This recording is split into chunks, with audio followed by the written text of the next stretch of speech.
கூப்பிட்டு அன்போடு பாஸ்டர் ஞான பிரகாசம் கொழும்புல இருந்து அவரை நாங்கள் வரவழைப்போமாக. Praise the Lord pastor. Praise the Lord, sister. God bless you. Amen. God bless you. God bless you pastor. வாருங்கள், வந்து உங்களோட வார்த்தையை பகிர்ந்து கொள்ளுங்கள். ஆவலோடு காத்து கொண்டு நிற்கிற உங்களோட வார்த்தையை கேட்பதற்கு நன்றி. நன்றி. God bless you. நன்றி நன்றி நன்றி நன்றி. ஒரு சிறிய ஜெபத்தோடு ஆரம்பிப்போம். அன்பின் பரலோக தகப்பனே, இந்த நாளிலும் சுவாமி தினிக்க வெளிச்ச நேரத்தோடு இணைந்து கொள்ள நீர் கொடுத்த தயவுக்காக கோடான கோடி தோசை நமஸ்காரம். ஆண்டவரை, எவ்வளவு இயற்கையின் அனர்த்தங்கள் இருந்த போதிலும் கூட தேவரீர் எங்கள் பக்கம் இருக்கிறதற்காக உங்களுக்கு தோசரம் செலுகிறோம் சுவாமி. இந்த நாளிலும் ஆண்டவரை பாடல்கள் ஊடாக, ஜபங்களின் ஊடாக, செய்திகளின் ஊடாக இந்த ஊழியத்திலே கலந்து கொண்டவர்கள் தங்கள் நேரத்தை கூட பார்க்காதபடி சுவாமி உமது பாதத்திலே இருந்தவர்களை ஆண்டவரை ஆசீர்வதிங்கன்னு சொல்லி உமது பாதத்திலே கெஞ்சி நிற்கிறோம். என்னையுமா இந்த நித்திய வெளிச்சத்தோடு இணைத்து கொடுத்த மூத்த ஊழியராகிய மகேந்திரன் ஐயாவையும் ஆரம்பம் முதல் முடியும் வரை அவரையும் உமது பிரசனத்திலே மூடிக்கொள்ளுங்கள் சுவாமி என்று சொல்லுகிறேன். அதே வண்ணமாக இந்த ஊழியத்தை ஆர்வத்தோடு செய்து கொண்டு வருகின்ற சகோதரர் லெஸ்லி ஐயாவையும் அவருடைய வாரியாரையும் அவருடைய சொந்த இன ஜனங்களையும் அவரோட கைகோத்து நிற்கின்ற ஒவ்வொரு ஊழியக்காரிகளையும் சுவாமி உமது இரத்த கோட்டைக்குள்ளே மூடிக்கொள்ளுங்கள் என்று நிற்கிறேன். இந்த நிமிஷம் வரை நீர் செய்த உதவிக்காக கோடி நன்றி சுவாமி. இந்த காரியங்களை ஆயத்தப்படுத்தி எங்களை தேவனுக்காக வேண்டி நீர் ஒரு பாத்திரமாக பாவிக்கிறதற்காய் தோற்றம் தோற்றம் தோற்றம் சொல்கிறோம். இந்த நாளிலும் மரியானோடு இடைப்பட்ட வார்த்தை எங்களை ஆயத்தப்படுத்துகின்ற தேவன் என்கின்ற தலைப்பில என்னுடைய செய்தியை ஆரம்பிக்கின்றேன். பரிசுத்த ஆவியானவர் அடியானை பேசுவாராக. என்னுடைய வாய் அல்ல, அவருடைய ஆவியினால் பேசுவார் என்று நம்புகிறேன். அதாவது ஆயத்தப்படுத்துகிற தேவன், அந்த preparing those who have God. Since ancient days, no one has heard, no ear has perceived, no eyes have seen any God besides you, who acts on behalf of those who wait for him. As it is written in Isaiah 64:4. However, it is written, no eyes have seen, no ear has heard, no mind has conceived what God has prepared for those who love him. But God has revealed it to us by his Spirit. The Spirit searches all things, even the deep things of the God. That also we read in 1 Corinthians 2:9 and 10. அதாவது தேவனே, உமக்கு காத்திருக்கிறவர்களுக்கு நீர் செய்பவைகளை நீரே அல்லாமல் உலகம் தோற்றும் முதற்கொண்டு ஒருவரும் கேட்டதும் இல்லை, செடியினாலே உணர்ந்ததும் இல்லை, அவைகளை கண்டதும் இல்லை என்பதை ஏசாயா தீர்க்கதரிசியின் புத்தகம் 64:4 வாசிக்கின்றோம். எழுதியிருக்கிறபடி தேவன் தமிழ் அன்பு கொள்கின்ற ஒவ்வொருவரையும் ஆயத்தம் பண்ணியவைகளை கண்கள் காணவும் இல்லை, காதுகள் கேட்கவும் இல்லை, அவைகளை மனுஷன் இருதயத்திலே தோன்றவும் இல்லை. நமக்கோ தேவன் அவைகளை தந்து ஆவியினாலே வெளிப்படுத்தினார். அந்த ஆவியானவர் எல்லாவற்றையும் தேவனுடைய ஆழங்களையும் ஆராய்ந்து நமக்கு அறியப்படுத்தி இருக்கிறார். எனவே நாங்கள் 1 கொரிந்தியர் 2வது அதிகாரத்துல 9:10 1 கொரிந்தியர் 2வது அதிகாரம் 9:10 வாசிக்கின்றோம். முதலாவது உள்ள வேத பகுதி கர்த்தருக்கு காத்திருக்கிறவர்களுக்கு அவர் ஆயத்தப்படுத்தி இருக்கிறார் என்பதையும் பற்றி சொல்லுகிறது. இரண்டாவது வேத பகுதி கர்த்தரில் அன்பு கூறுகிறவர்களுக்கெல்லாம் ஆயத்தப்படுத்துகிறார் என்பதை பற்றி சொல்கிறது. இவைகள் அவ்வளவு பெரியது. அதை கண்கள் காணவும் இல்லை, காதுகள் கேட்கவும் இல்லை, இதயத்திலே தோன்றவும் இல்லை. தேவ பிள்ளைகளே, உங்களுக்காக யாவற்றையும் ஆயத்தப்படுத்துகின்ற அன்புள்ள ஆண்டவர் உங்களுக்கு உண்டு. உலகம் தோன்றுவதற்கு முன்பாகவே அவர் யாவையும் ஆயத்தப்படுத்தி விட்டார். அதன் காலத்தில் அதை நேர்த்தியாக செய்து முடிப்பார். நீங்கள் நினைக்கிறதுக்கும் வேண்டிக் கொள்கிறதற்கும் அதிகமான அற்புதங்களை அவர் செய்வார். இந்த ஒருவேளை நீங்கள் கலங்கலாம், ஐயோ என் கடன் பிரச்சனை தான் எப்படி நான் தீர்ப்பேன், என் குடும்பத்தின் போராட்டத்திலே எவ்வளவு காரியங்கள், விடிவு காலமே வராதா, சோதனை நடுதிலே நிற்கிறேனே, எப்படியெல்லாம் இதை தாண்டுவது. ஆனால் உங்களுடைய ஒவ்வொரு பிரச்சனைக்கும் ஒரு தீர்வை கர்த்தர் ஏற்கனவே ஆயத்தப்படுத்தி விட்டார். நீங்கள் கர்த்தரில் அன்பு கூர்ந்து அவருடைய சமூகத்திலே காத்திருக்கும் பொழுது உங்களுக்காக ஆயத்தம் பண்ணினவைகளை அவர் உங்களுக்கு தருவார். அப்பொழுது கர்த்தர் யாவையும் செய்து முடித்தார் என்று உங்களுடைய உள்ளம் நன்றியோடு அவரை போற்றி துதிக்கும். மனிதனை உண்டாக்குவதற்கு முன்பதாகவே அவனுக்கு என்னென்ன தேவை என்பதை உணர்ந்து முதல் 6 நாட்களிலே அவனுக்காக எல்லாவற்றையும் ஆயத்தப்படுத்தி சிருஷ்டித்து முடித்தவர் ஆதாம்.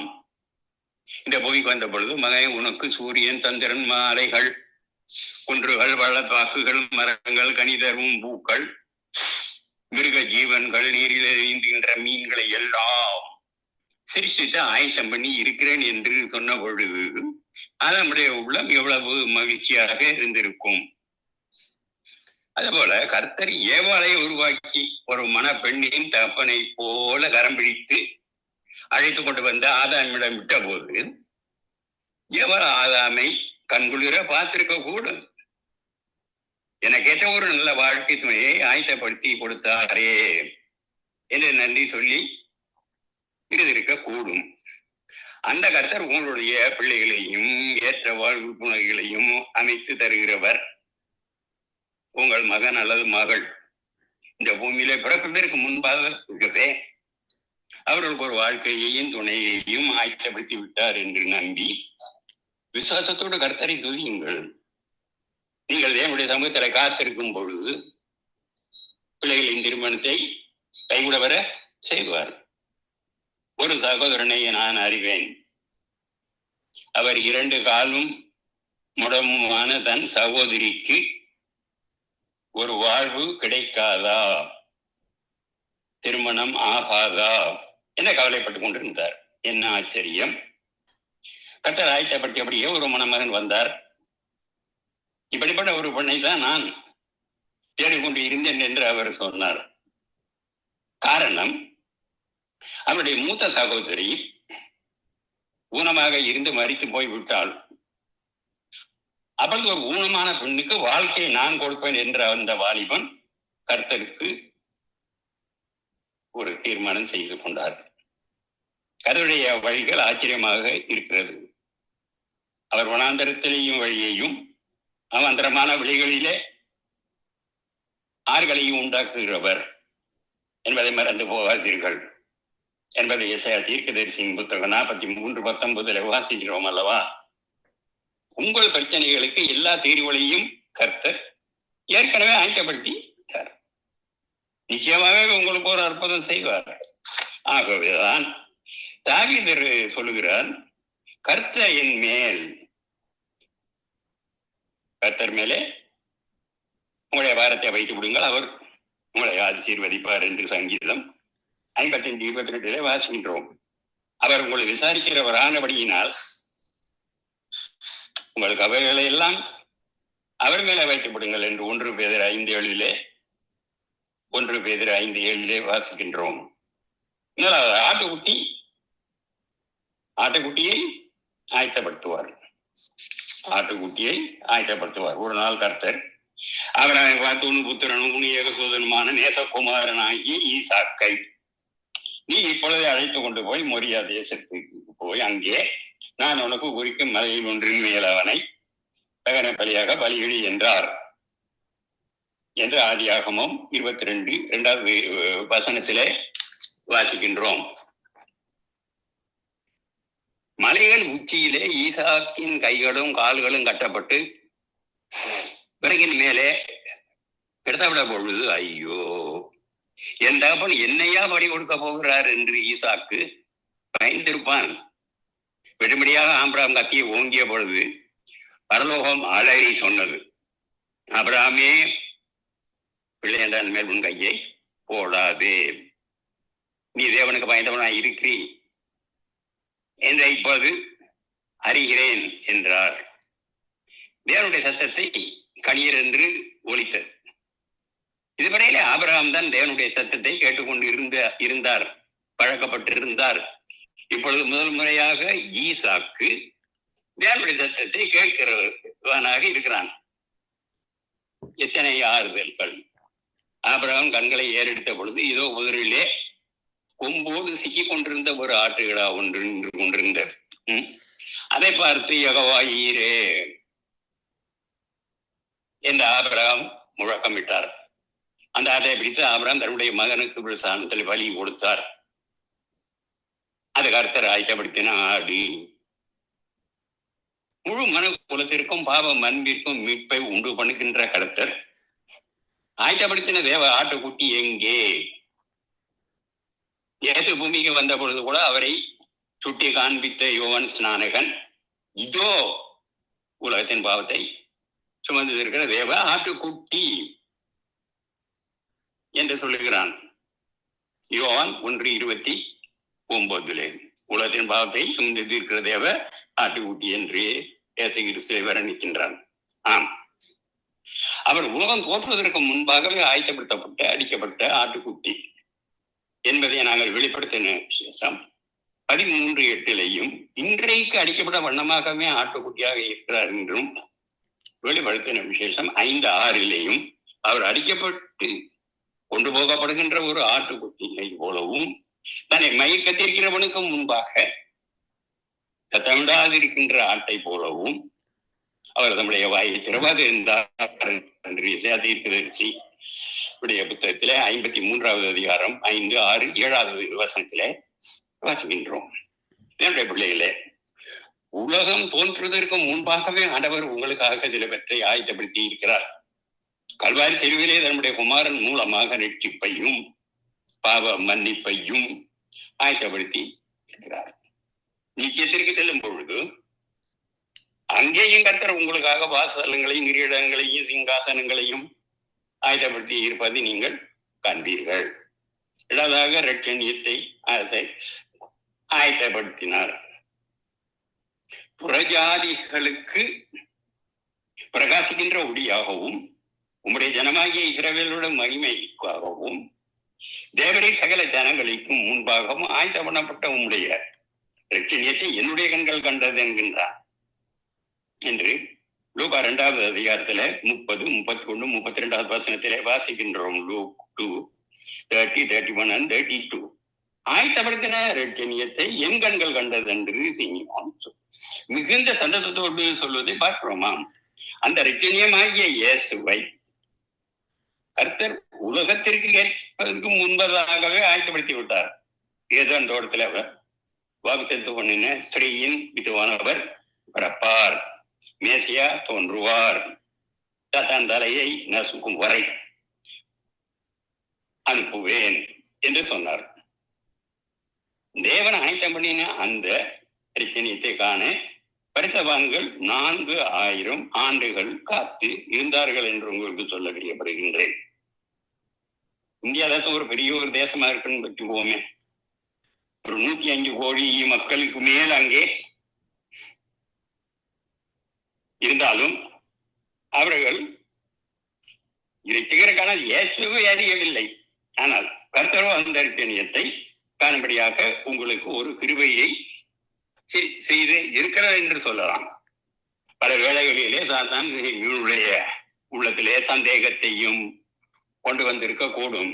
ஆனால் அவர் விசுவாசத்தினாலே உறுதியாக நின்றார். ஆகவே அவருடைய கண்கள் தேவன் ஆயத்தப்படுத்தப்பட்ட நிறுத்தி கண்டது. தேவ பிள்ளைகளே, கர்த்தர் உங்களுக்கு ஒரு வாக்குத்தத்தம் கொடுப்பாரே, ஆனால் அதை உறுதியாக பற்றிக் கொள்ளுங்கள். வானமும் பூமியும் ஒழிந்து போகும், அவருடைய வாக்குத்தத்தங்கள் ஒரு நாள் ஒழிந்து போகாது. வசனம் சங்கீதம் 138:8 எழுதியிருக்கிறபடி கர்த்தர் எனக்காக யாவையும் செய்து முடிப்பார் என்று திரும்ப திரும்ப திரும்ப சொல்லுங்கள். அப்பொழுது கர்த்தர் உங்களுக்காக ஆயத்தம் பண்ணின நீங்கள் சுதந்திரித்து கொள்ளுவீர்கள். அதே போலவே ரட்சணியமாகிய ரட்சிப்பை உங்களுக்கும் உங்களுடைய குடும்பத்திற்கும் ஒவ்வொருவருக்கும் கர்த்தர் ஆயுதப்படுத்தி இருக்கிறார். கர்த்தராகிய இயேசு கிறிஸ்துவை விசுவாசி, அப்பொழுது நீயும் உன் வீட்டாரும் ரட்சிக்கப்படுவீர்கள் என்பது தேவ வாக்கு. அப்போஸ்தலர் 16:31 என்பது உங்கள் குடும்பத்தில் உள்ள அனைவருக்கும் கர்த்தர் கொடுத்திருக்கின்ற வாக்கு தத்தம் அல்லவா? மூன்றாவதாக, பிரயாணத்திற்காக எல்லாரையும் ஆயத்தப்படுத்தி இருக்கிறார். எகிப்திலே இருந்து அவர்கள் கொண்டு வந்த பிசைந்த மாவை புளிப்பில்லாத அப்பங்களாக சுட்டார்கள். அவர்கள் எகிப்திலே தரிக்க கூடாதபடி துரத்தி விட்டபடியினால அது புளித்தில்லாமல் இருந்தது. அவர்கள் தங்கள் வழிக்கென்று ஒன்று ஆயத்தப்படுத்த இல்லை என்பதை யாத்திராகமம் 12:39 வாசிக்கின்றோம். இஸ்ரவேல் ஜனங்கள் எகிப்தை விட்டு புறப்படும் பொழுது நேரம் நீண்ட பிரயாணம் அவர்களுக்கு முன்பாக இருந்தது. ஆனால் வேதம் சொல்கிறது அவர்கள் தங்கள் வழிக்கு ஒன்று ஆயத்தப்படவில்லை என்றும், அவர்கள் சிறந்த சமுத்திரத்தை கடந்து வந்த போது கர்த்தர் அவர்களுக்காக எல்லாவற்றையும் ஏற்கனவே ஆயத்தப்படுத்தி இருந்தார் என்று கண்டார்கள். ஒரு அருமையான ஒரு சுற்றுலா வழிகாட்டிய போல அவர்கள் வழி நடத்தும்படியாக மேக சம்பங்களும் அக்னி சம்பங்களும் நிறுத்தி வைத்திருந்தார். அவர்கள் பிரயாணம் பண்ணும் போதெல்லாம் அந்த சம்பங்கள் அவர்களுக்கு முன்னே சென்றது. எப்படி புறப்பட வேண்டும், எங்கே போக வேண்டும், எங்கே தங்க வேண்டும் என்றெல்லாம் அருமையாக வழி காட்டினர். நாம் ஆயத்தம் பண்ணினதை மோசேசுக்கு தெரிவித்து வழியிலே உன்னை காக்கும்படியாக நான் ஆயத்தம் பண்ணின ஸ்தானத்திற்கு உன்னை கொண்டு போய் சேர்ப்பதற்கு இதோ நான் ஒரு தூதனை உனக்கு முன்பாக அனுப்புகிறேன் என்றார் என்று யாத்திராகமம் 23வது அதிகாரத்தில் 20வது வசனத்திலே வாசிக்கின்றோம். 40 வருடங்கள் அவர்களுக்கு வேண்டிய உணவை கர்த்தர் ஆயத்தம் பண்ணி இருந்தார். அது சாதாரண உணவு அல்ல, அது தேவர்களுக்கான உணவு. தேனிட்ட பணிகாரத்தை போல ருசியானதாக இருந்தது. 6ஆம் நாளிலோ அவர்கள் நாள்தோறும் சேர்க்கிறதை பார்க்கல 2 மடங்காக சேர்த்து அதையும் ஆயத்தம் பண்ண கடவர் என்பதையும் நாங்கள் யாத்திராகமம் 16:5 வாசிக்கின்றோம். இன்றைக்கு நீங்கள் பூமியில் வாழ்ந்தாலும் பரமகானனை நோக்கி பயணம் சென்று கொண்டு இருக்கிறீர்கள். இந்த வழி பிரயாணத்துல மன்னாவாக தேவனுடைய வசனங்கள் உங்களை ஆயத்தப்படுத்தி கொண்டே இருக்கிறார். ஜீவ நதியாக பரிசுத்த ஆவியானவர் அபிஷேகத்தை ஆயத்தம் பண்ணினார். உங்களுக்கு வழிகாட்டி வாக்குத்தத்தங்களை கொடுக்கவும், ஆற்றி தேற்றி உற்சாகப்படுத்தவும் ஆயிரமான தேவ ஊழியர்களையும் ஆயத்தப்படுத்தி இருக்கிறார். நீங்கள் பிறப்பதற்கு முன்பாகவே ரட்சிப்பை ஆயத்தம் பண்ணினார். ரட்சிக்கப்பட்ட பின்பு சபையை ஆயத்தம் பண்ணினார். சபைகளின் ஊழியக்காரர்களை ஆயத்தப்படுத்துகிறவர், உங்களுக்கு யாவையும் செய்து முடிக்கிறவர் அவரே. பந்தியை ஆயத்தப்படுத்துகிறார். என் சத்திரக்கு முன்பாக நீரினோ குர்வந்தியை ஆயத்தப்படுத்தி என் தலையணை நான் அபிஷேகம் பண்ணுகிறீர் என்று என் பாதர நேரமே வழிகிறது என்பதை நாங்கள் சங்கீதம் 23:5 வாசிக்கின்றோம். கர்த்தருடைய எல்லா எதிரிகளையும் முன்பாக உங்களுக்கு ஒரு விருந்தை ஆயத்தப்படுத்துகிறார். உங்களுடைய காரணம் இல்லாதபடி பார்க்கிறவர்கள் அதிகமான பேர் என்பதையும் கர்த்தர் அறிந்திருக்கிறார். நீங்கள் பொறாமைக்காரர்கள் மத்தியிலே நின்று கொண்டு இருக்கிறீர்கள் என்பதை கர்த்தர் அறிந்து இருக்கிறார். தானியல் சிங்க மத்தியிலே நின்ற பொழுது கூட நீங்களே நின்று கொண்டு இருக்கக்கூடும். கர்த்தர் தங்கள் சத்துருக்களுக்கு முன்பாக உங்களுடைய தலையை உயர்த்தி என்னையினால அபிஷேகம் பண்ணுகிறார். ஆகவே தேவனுடைய பிள்ளைகளை, நீங்கள் உங்கள் சத்துருக்களுக்கு பயப்பட வேண்டாம். எப்பொழுதெல்லாம் சத்துருக்கள் உங்களை நெருங்குகிறார்களோ அப்பொழுதெல்லாம் கர்த்தர் உங்களுக்காக ஒரு பந்தியை ஆயத்தப்படுத்தி இருக்கிறார். அந்த பந்தியை பாருங்கள். ஆயத்தம் பண்ணி இருக்கின்ற அபிஷேக தைலத்தையும் பாருங்கள். கர்த்தர் உங்களுடைய சத்துருக்களை பொருட்படுத்திக் கொள்வார். கர்த்தர் அவர்களுக்கு சத்துரு இருப்பார். ஒரு வழியாக வருகின்ற 7 வழியாக ஓடி போவான் என்றும் உன் சத்துருக்களுக்கு உனக்கு ஜெகம் பேசி அடங்குவார்கள், அவர் மேடுகளை நீ விதிப்பாய் என்று உபாகமம் 33வது அதிகாரத்திலே 29வது வசனத்திலே வாசிக்கின்றோம். உங்களுக்காக வழக்கு அடியுத்தம் செய்து சத்துருக்களை முறியடிக்கிறவர் உங்களோடு இருக்கிறார்.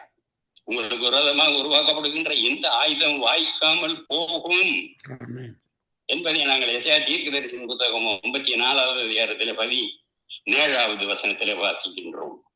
யாக்கோப்புக்கு விரோதமான மந்திரம் இல்லை, இஸ்ரவேலுக்கு விரோதமான குறி சொல்லுதலும் இல்லை என்பதை நாங்கள் எண்ணாகம் 23:23 வாசிக்கின்றோம்.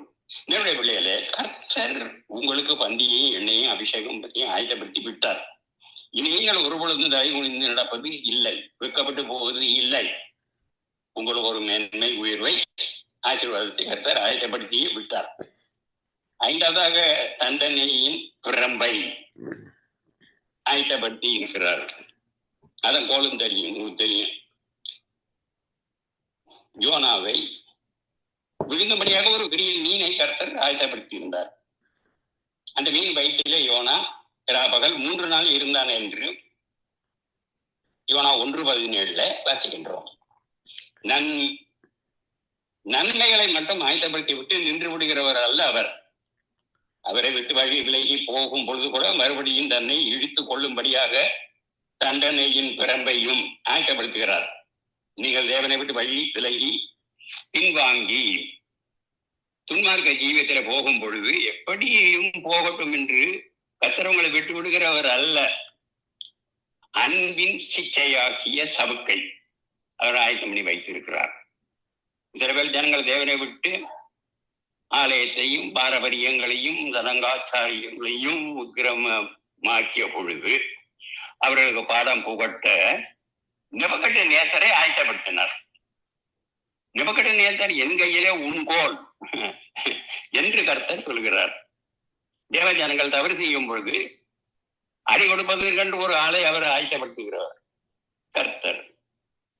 நினைவு பட்டணத்துக்கு போய் ஜனங்களை எச்சரித்து பிரசங்கி என்று கர்த்தர் சொன்ன பொழுது யோனா நினைவேக்கு போக மனம் இல்லாதபடி கடற்கரைக்கு வந்த பொழுது அங்கே தார்சிக்கு போகிற கப்பல்ல ஏறி நின்று கொண்டு இருந்தான். கர்த்தர் அதை ஆயத்தம் பண்ணினாரா? இல்ல, சாத்தான் அதை ஆயத்தப்படுத்தியிருந்தான். இதே மாதிரி செல்வதற்கு கவர்ச்சிகரமான கன்னிகளை வலைகளையும் சாத்தான் ஆயத்தப்படுத்துகிறான். யோனா நடுக்கடலில் வந்த பொழுது கர்த்தர் புயல் காற்றை ஆயத்தம் பண்ணினார். கப்பல் பயணம் செய்தவர்கள் யோனாவை தூக்கி கடலில் வீசி விட்டார்கள்.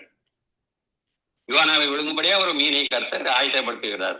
இன்றைக்கு நாம் மீன்களை பொழித்து அறுத்து பொறிச்சு குழம்பு வைத்து சந்தோஷமாக சாப்பிடுகிறோம். ஆயத்தம் பண்ணி இருந்தாலும் கர்த்தரை விட்டு விலகும் பொழுது நீர் உங்களை விழுவதற்கு மீன்களை ஆயத்தம் பண்ணுகிறவர் கர்த்தர்.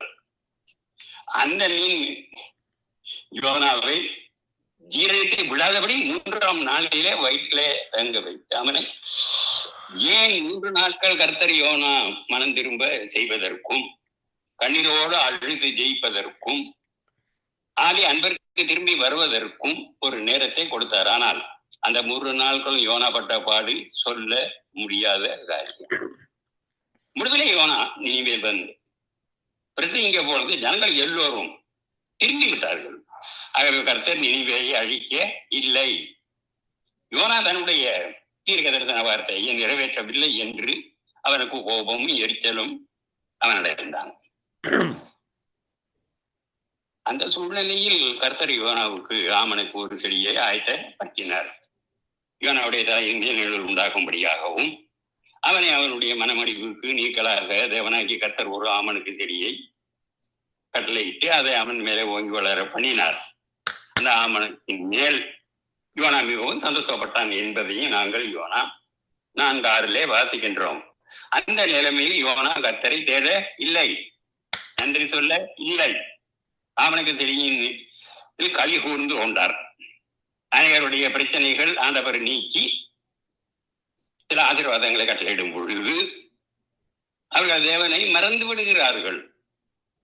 ஆகவே கர்த்தர் யோனாவுக்கு ஒரு பாடம் கற்றுக் கொடுக்கும்படியாக இன்னும் 2 காரியங்களை ஆயத்தப்படுகிறார். ஒன்று, ஆமணக்கு செடியை அழிக்கும்படியான ஒரு பூச்சியை உண்டாக்கினார். மற்றது, இரண்டாவதாக உஷ்ணமான ஒரு கீழ்காற்றையும் உண்டாக்கினார். வேதம் சொல்லுகிறது, மறுநாளிலே கிழக்கு வெளுத்த நேரத்திலே தேவன் ஒரு பூச்சியை கட்டளையிட்டார் என்றும் அது ஆமணக்கு செடியை அரித்து போட்டது என்றும் அதனாலே அது காய்ந்து போனது. சூரியன் உதித்த பொழுது தேவன் உஷ்ணமான கீழ்காற்றை கட்டளையிட்டார். அப்பொழுது வெயிலில் யோனாவுடைய தலை படுகிறதினாலே அவன் சோர்ந்து போய்விட்டான். தனக்குள்ளேயே சாவை விரும்பி நான் உயிரோடு இருக்கிறதை பார்க்கிறேன், சாகிறது நலமாக இருக்கும் என்று புலம்புகிறான் என்பதை நாங்கள் யோனா 4:8 வசனத்திலே வாசிக்கின்றோம். கர்த்தர் யோனாவிடம் அன்போடு கேட்கிறார், நீ பிரயாசைப்படாததும் நீ வளர்க்காததும் ஒரே ராத்திரியிலே முளைத்ததும் ஒரே ராத்திரியிலே அழிந்து போனதுமான ஆமணக்கு செடிக்காக பரிவிக்கிறாயே, வலதுக்கும் இடதுக்கும் வித்தியாசம் அறியாத 1,20,000 பேர்களுக்கு அதிகமான மனிதர்கள் நீவேலே அநேக மிருகங்களும் இருக்கிறதே, மகாநகரமாகிய நீவேவுக்காக நான் பரிதபிக்காமல் இருப்பேனோ என்ற கேள்வியை போடுகிறார். யோனா 4வது அதிகாரம் 10-11 வசனத்தில். கர்த்தரை உங்களுடைய வாழ்க்கையிலும் சில அன்பின் சிக்ஷைகளை அனுப்பியிருக்கக்கூடும். உங்களை சோர்ந்து போக செய்ய வேண்டும் என்பதற்காக அல்ல அன்பானவர்களே, உங்களை ஆதி அன்பிற்கு திருத்தி கொண்டு வர வேண்டும் என்பதற்காகவே. உள்ளம் கடினப்படாதபடி கர்த்தரை திரும்பி வாருங்கள். கர்த்தர் இவனிடத்திலே அன்பு கூறுகிறார்களோ அவனை அவர் சிட்டித்து தாம் சோர்ந்து போகின்ற எந்த மகனையும் சந்திக்கின்றார் என்று பிள்ளைகளுக்கு சொல்லுகிறது போல உங்களுக்கு நான் இன்றைக்கு புத்திமதியை சொல்கிறேன். மறக்காதீர்கள், நீங்கள் சிச்சையை சகிக்கின்றவர்களாக இருந்தால் தேவன் உங்களை புத்திரராக எண்ணி நடத்துவார். தகப்பன் சிச்சையாத புத்திரன் உண்டோ என்று எபிரேயர் 12:6-7 வாசிக்கின்றோம். மறுபடியுமாக இதோ உலகத்தின் முடிவு படி சகல நாட்களில் நான் உன்னோட இருக்கிறேன் என்று சொல்கிறார். அது மத்திய 28-27 எல்லாருக்கும் தெரிஞ்ச வசனம். இது எத்தனை இன்பமான ஒரு வாக்குத்தத்தம். இந்த வருடத்தின் முடிவு நாளாகிய இன்று மட்டும் அல்ல, என்றென்றும் ஆண்டவர் நம்மோடு கூட இருப்பார் என்கிறதுதான் இந்த வாக்குத்தத்தம். ஆகவே துன்பமோ வேதனையோ கண்ணீரோ சந்தோஷமோ ஆசீர்வாதங்களோ சாபமோ எப்படிப்பட்ட நிலையிலும் கூட நாம் கலங்க வேண்டிய அவசியமே இல்லை. முடிவு பரியந்தம் அவர் நம்மோடு இருந்து ஒவ்வொரு நாளிலும் மாற்றி தேற்றி நம்மைக்கு ஆலோசனை தந்து நம்மை கரம் பிடித்து வழி நடத்த இருக்கிறார். ஆமென். பிரியமானவர்களை, இன்று அன்பானவர்களை இழந்து விட்டோமே, இனி எங்களுடைய வாழ்வு எப்படி இருக்கும் என்றெல்லாம் கலங்க வேண்டிய அவசியம் இல்லை.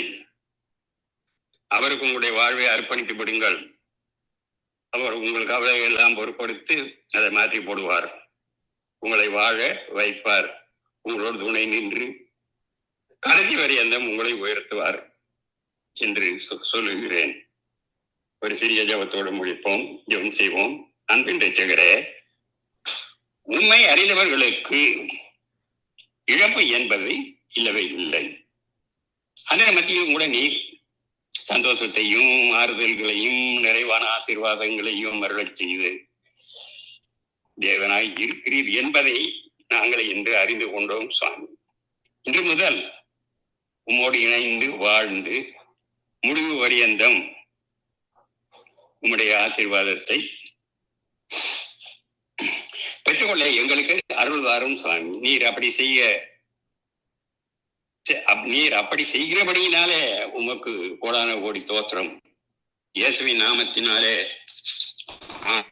ஆமென் என்று சொல்வதோடு சங்கம தமிழ் கிறிஸ்தவ வானொலியின் ஊடாக கேட்கும் செய்திகளின் மூலம் அவர்களுக்கும் தேவனால் ஆயத்தப்படுத்தப்பட்டிருக்கின்ற காரியங்களை அவருடைய இருதயத்திலே தோன்றுபடியாக செய்கிறபடி அது உமக்கு தோத்திரம் செலுத்துகிறோம் சுவாமி. ரட்சிக்கப்படாதவர்கள் சுவாமி ரட்சிக்கப்பட வேண்டும். இருளில் இருக்கிறவர்கள் அவர்களை நீக்கிய வெளிச்சத்திற்குள் கொண்டு வாரும் சுவாமி. என் தேவனே என்று கர்த்தராகிய இயேசுவின் நாமத்திலே ஜெபம் கேட்கிறோம் பிதாவே ஆமென் என்று சொல்லி என் செய்தியை முடித்துக் கொண்டு மறுபடியும் உங்களோடு சந்திக்கும் வரை உங்களிடமிருந்து விடைபெறுகின்றேன். ஆமென், ஆமென், ஆமென்.